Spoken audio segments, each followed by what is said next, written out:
Patterson, who played at South Alabama when I was in college, would come back and he would help us. And he would teach me how to hit and teach me how to not swing a changeup, even though I still swing a changeup below the time. But it was cool, you know. I think once you get to, no matter what level of baseball you're at, there's always a level below you, whether they're younger or whoever it may be. And it's important. You can instill knowledge. You can share wisdom. And as we're getting older and we're still playing a kid's game, I think it's important for us to share that knowledge as well. But most importantly, he just taught me, he said, hey, this is an extremely hard game, and it's important to just enjoy it. Enjoy your teammates, be a great teammate, work hard, and then once you go out there, you just play hard, because that's all you do. Yeah, Ted Simmons was my guy. I grew up here in St. Louis. Ted Simmons was my hero. His hair was almost as good as Brandon's. But still is. Yeah, well, good. That's a good point. But Ted was my guy. Long flowing hair, switch hitting catcher, hit 300, All-Star, Hall of Famer.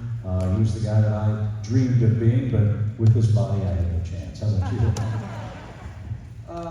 So the first, I've actually got two that I first remember meeting. Tony Womack, I think he was a Cardinal. I actually played with his son growing up, travel ball, so I got to kind of be around him. That was before I really understood what big league it was. And then Chad Tracy grew up kind of in the same area. He was also an East Carolina alum, so he went to East Carolina. So him kind of bouncing back and forth. I got to kind of pick his brain a little bit too. So those are my two. So. We have one more question to ask you about the team. Of course, we can't have you here without doing that. Big win today with Goldie's walk-off home run, which you didn't do. Just over the end of the season to go, how do you feel about where the team is right now? What's it going to take right in the middle of the wild card race? How do you guys feel? Yeah, Goldie's starting to heat up. It's important for us. It's such a long and wild season. So to be 100 games in, your body feels it, but mentally you're like, wow, to really play 100 games.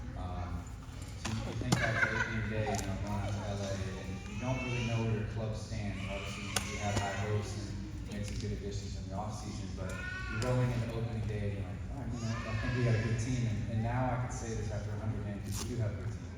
Obviously, we got off to a little bit of a slower start.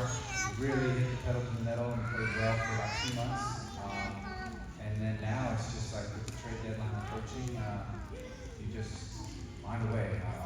Every night for us, it's kind of like a postseason mentality, in a postseason race, you have to show up and play good baseball, because a lot of times it sucks, but it comes down to the last day. So you can win a game now, maybe not play or win that last game of the year. So it's important. But I do like our club. I like our defense. I like the way that we're starting to swing the bats. The last 2 months has been great. Burleson's on a gear right now, and our bullpen's great. So I like where we're at. I have a question for both of you, if I can indulge. We talk all the time about, and ask all the time, what does it mean to be a Cardinal? What does it mean for you two guys to be standing in this building with that uniform on your chest, knowing that you guys are going to be instrumental in the future of the St. Louis Cardinals? And it's a tradition of Musial and Gibson and Brock and Boyer and Goldschmidt and Arenado and now Donovan and Burleson. What does that mean to you? Yeah, it's special. Kind of looking back already in my career, obviously it's early, but I've experienced a lot of Cardinal history already. Donnie was there in 22 when we got to see Albert Pujols hit 700 home runs. We got to see Adam Wainwright and Yachty break the battery record and stuff like that. So there's a lot of history with this uniform, and you definitely take pride in it every day you put it on, because you know that it represents more than this 2024 team, right? It represents the teams that have already come before us, and it's going to also represent the teams after us. So, it's really important. And one thing that I do remember is just watching Albert, how he talked about taking pride in putting the uniform on. Every day he would unbutton his jersey, put it on, and then button it back up. That was kind of his ritual with his uniform. So just understanding that guys like that take it seriously. That's what me, Donnie, Gorman, guys like that. That's what we try to do. And So when you look down at this logo and you see the bird on the back, it's pretty iconic.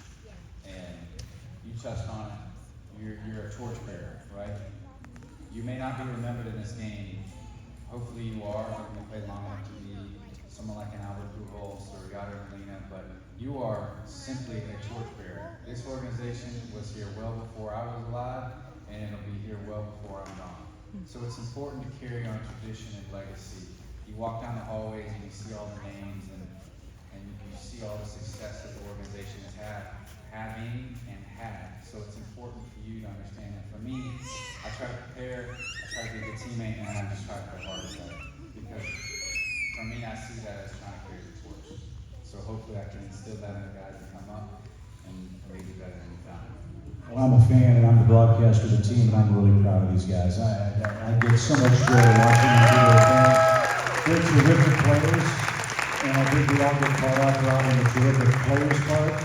But I think, and I hope that you got a sense of what kind of people they are, which to me is even more important. So I salute them both, and I love watching them do their thing. I really do.